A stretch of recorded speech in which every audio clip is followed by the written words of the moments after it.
Príjemný podvečer, milý Jean-Yves, milý kolega. Dovolil by som ťa ešte aj tu pred slovenskou verejnosťou privítal. Na Slovensku mám veľmi dobrý pocit z našich rokovaní, ktoré sme mali dnes. Bolo to prvé naše osobné stretnutie, ale už niekoľký telefonát. Viackrát sme sa stretli v Bruseli na rokovaní ministrov zahraničných vecí. Chcem aj z tohto miesta povedať, že Francúzsko je významný, blízky partner, spojenec a najmä strategický partner pre Slovenskú republiku. Je to založené samozrejme na historických väzbách. Nemusím spomínať osobu Milana Rastislava Štefánika, 140. výročie jeho narodenia v tomto roku. Tento veľký Slovák a vlastenec navždy spojil a priblížil naše krajiny. Ale je tu predovšetkým veľká blízkosť aj v súčasnej agende.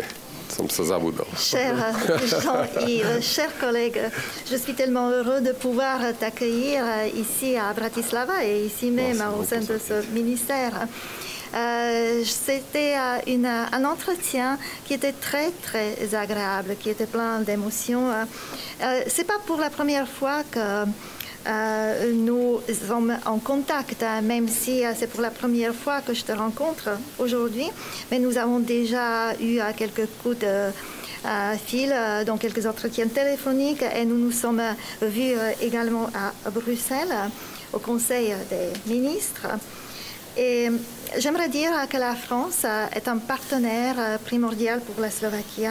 C'est un partenaire, c'est un allié, c'est un partenaire stratégique. C'est l'histoire qui nous unit à travers le personnage de Milan Rastislav Štefánik. Cette année, nous commémorons son 140e anniversaire. 140e de sa naissance. Oui, de naissance. Il est mort si jeune que ça. 40 ans. Mais je ne voudrais pas parler seulement de l'histoire. Nous avons un agenda très riche. Francúzsko je piaty najvýznamnejší obchodný partner, popredný investor na Slovensku v kľúčových odvetviach našej ekonomiky. Toto všetko chceme rozvíjať a udržať, ale pozerať sa aj na ďalšie sektory našej ekonomiky. Spomeniem len spoluprácu v oblasti umelej inteligencie, IT sektora, ale aj obrany. La France est, comme j'ai déjà dit, un partenaire primordial de la Slovaquie. La France occupe la 5e place quant aux investisseurs étrangers. Vous investissez dans des secteurs clés de notre économie, dans notre développement. Et nous aimerions que cette coopération continue à se développer. Pour les secteurs où la France est présente, j'aimerais rappeler juste l'intelligence artificielle ou bien le secteur IT, mais également la défense. Hovorili sme s mojím francúzským kolegom, ale najmä o celom spektre ďalších dôležitých medzinárodných otázok. Nous avons parlé avec mon collègue français de toute une série de questions importantes. Či už o Bielorusku, kde sme sa zhodli na tom, že po prijatí sankcií ako odpovede na zmanipulované voľby musíme hľadať ďalšiu agendu, a to pozitívnu agendu predovšetkým pre občanov tejto krajiny, a to aj v ekonomickej oblasti. Nous avons parlé également de la Biélorussie. Nous avons évoqué les sanctions qui sont imposées à la Biélorussie. Mais après ces sanctions, nous sommes tous les deux du même avis, à savoir il est important de chercher un agenda positif qui sera en faveur des citoyens biélorusses. Ale hovorili sme samozrejme aj o mnohých ďalších citlivých otázkach. Určite spomeniem veľkú časť rozhovoru o napätí vo východnom Stredomorí. Mali sme tu v Bratislave jednak nášho gréckeho kolegu, s ktorým sa stretnem o chvíľu. Mali sme tu tureckého kolegu, takže toto je naozaj veľmi výnimočná možnosť pre nás ministrov sa stretnúť a hovoriť aj o týchto otázkach. Et nous avons abordé également quelques sujets sensibles. Nous avons parlé de la tension qui règne toujours dans la Méditerranée orientale. Et je suis très heureux d'avoir pu rencontrer ici mon collègue grec. J'aurai encore un entretien avec lui, également mon collègue turc. Donc voilà, c'est toujours un moment très exceptionnel de pouvoir discuter ensemble. No a ešte spomeniem samozrejme aktuálnu situáciu a konflikt v Náhornom Karabachu. Ako vidíme, zo zmrazeného konfliktu sa odrazu stane konflikt horúci. Nebudem opakovať to, čo hovoríme od začiatku výzvy, aby sa konfliktné strany posadili za rokovací stôl, ale už dnes, keď prebieha tento konflikt, je zjavná jedna vec, a to je, že zmrazené konflikty nie sú riešením, naopak sú trvalým ohniskom napätia a vždy je len otázkou času, kedy zo zmrazeného konfliktu sa stane konflikt horúci, pri ktorom prichádzajú o život nevinní ľudia. Preto toto je práve moment, okrem iného, pri konflikte v Náhornom Karabachu, aby sme zapojili všetky multilaterálne platformy a najprv zastavili naozaj horúci konflikt a dostali sa aj k postupnému politickému riešeniu. Dans nos discussions, nous avons abordé également la situation actuelle. Le conflit au Karabakh, c'est un conflit qui est très dangereux. Et le Haut-Karabakh est dans une région où les problèmes ont été gelés. Les problèmes n'ont pas été résolus. Et ceci nous montre que les problèmes qui sont gelés, les conflits qui sont gelés, sont jamais la solution à des problèmes, car ils peuvent toujours s'embrasser, devenir des problèmes, des tensions. Et dans ce cas, ce qui est important, c'est de travailler à l'aide de toutes les plateformes multilatérales pour résoudre ces conflits. Takže veľmi pekne ďakujem za stretnutie, za návštevu na Slovensku a veľmi sa teším na spoluprácu s mojím francúzským kolegom. Merci encore une fois pour ta visite en Slovaquie et je serai heureux de pouvoir continuer notre coopération. Merci, cher Ivan, de ces propos. C'était un grand plaisir pour moi d'être ici. Ďakujem, Ivan, za tieto slova a ja som sem prišiel s veľkým potešením. C'est la deuxième fois que je viens en visite à Bratislava.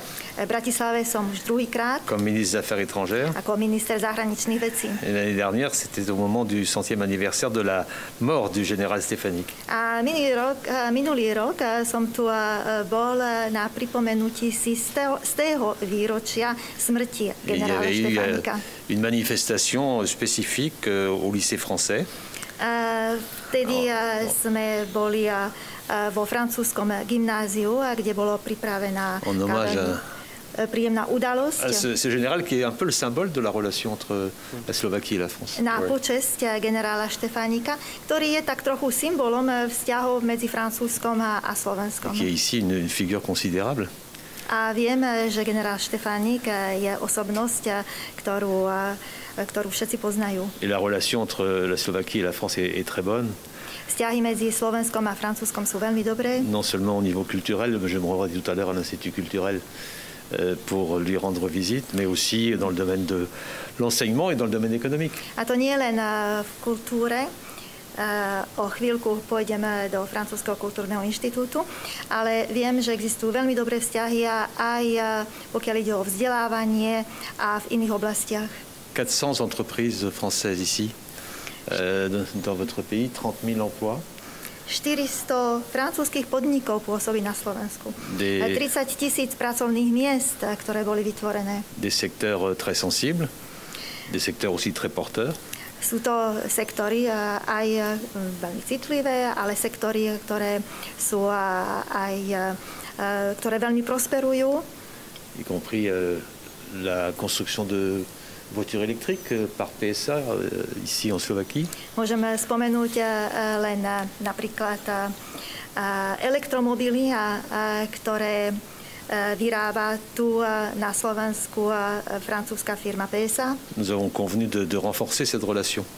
A dohodli sme sa, že tieto vzťahy ešte viac posilníme. Et j'ai transmis à Yvan l'invitation auprès de son Premier ministre pour qu'il vienne à Paris de la part du président Macron. A odovzdal som Ivanovi aj pozvanie pána Macrona pre pána premiéra Matoviča, ktorý by mal prísť na návštevu Francúzska. Par ailleurs, je voulais te remercier de m'avoir invité à être l'orateur d'ouverture du forum de ce matin dans le cadre du GlobSec. A ešte by som ti chcel poďakovať aj za pozvanie, za to, že som mohol dnes do obeda sa prihovoriť na fóre GlobSec. Ce débat était un moment fort. Mali sme veľmi silnú diskusiu. Et nous avons pu, à ce moment-là, mais aussi pendant notre déjeuner du groupe de Visegrad auquel tu as bien voulu m'inviter, et après, dans notre relation en tête-à-tête, évoquer beaucoup de sujets d'actualité qui, malheureusement, ne sont pas des sujets très porteurs d'optimisme. A aj počas tejto diskusie, ako potom následne aj počas obeda, ktorú som strávil s kolegami z Vyšehradskej štvorky a takisto aj počas týchto našich diskusí sme sa dotkli aj rôznych tém, ktoré nie sú najšťastnejšie a ktoré veľakrát nám robia problémy. Tu as évoqué la situation au Karabakh, la Méditerranée orientale, la Biélorussie. Hovoril si o situácii na Hornom Karabachu, o Bielorusku. Oui. On pourrait rajouter la Libye. Východnom Stredomorí. Východnom Stredomorí, pravde, že? On pourrait rajouter la Libye, on pourrait rajouter la Syrie, le Liban. A mohli by sme k tomu pridať ešte Líbiu, Sýriu a Libanon. La situation en Ukraine. Situáciu na Ukrajine. Bref, les espaces de conflictualité sont nombreux. Máme veľa priestorov, v ktorých ešte existujú konflikty. Et il faut que l'Europe tienne sa place dans tout cela. A treba, aby Európa v tomto všetkom si vedela nájsť svoje miesto. Qu'elle affirme sa force, qu'elle affirme ses valeurs, qu'elle affirme sa disponibilité à jouer le rôle de médiateur.